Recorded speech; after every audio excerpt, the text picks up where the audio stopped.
سلام، بیمارم یه آقای 40 ساله فشار خونی هستش که بیمار قبلی خودمه.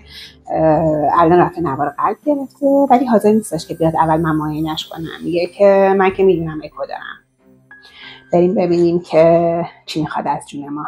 بله، رفتیم اکوشون رو انجام دادیم. بعد جناب فرمایند که من هیچ کدوم از کارهایی که شما گفتید و به جز مصرف دارو انجام ندادم، یعنی نه ورزش کردم، نه رژیمم رو رعایت کردم، نه هیچ چیز دیگه ای. میگم چرا؟ میگه زندگی کلا بعد از 40 سالگی چیز مزخرفیه و من به همه آرزوهام تا حالا رسیدم. خب اینم ایده‌ایه.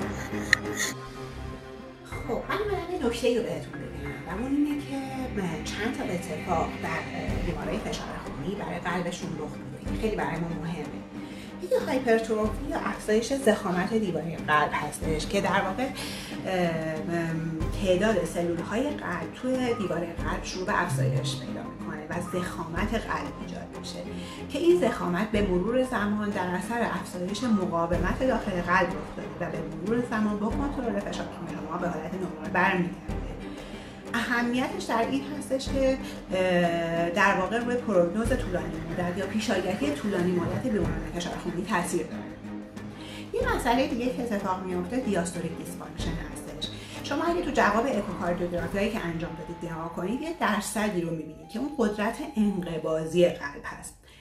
یه چیز دیگه ای که تو قلب داریم توی اکوکاردیوگرافی دیاستولیک دیسفانکشن هست، یعنی قدرت اتساع پذیری قلب، مثل یه بادکنکی که توش بوت میکنیم و میبینیم که چقدر این بادکنک میتونه افزایش پیدا کنه سایزش. قدرت اتساع پذیری قلب اهمیت داره در دراز مدت در پیشاگهی بیماران فشار خونی و حتما لازمه که شما همه چیزهایی که ما بهتون میگیم شامل مصرف دارو، رعایت رژیم غذایی، بهبود لایف استایل، ورزش و غیره رعایت بکنید که این دیاستولیک دیسفانکشن برای شما ایجاد نشه.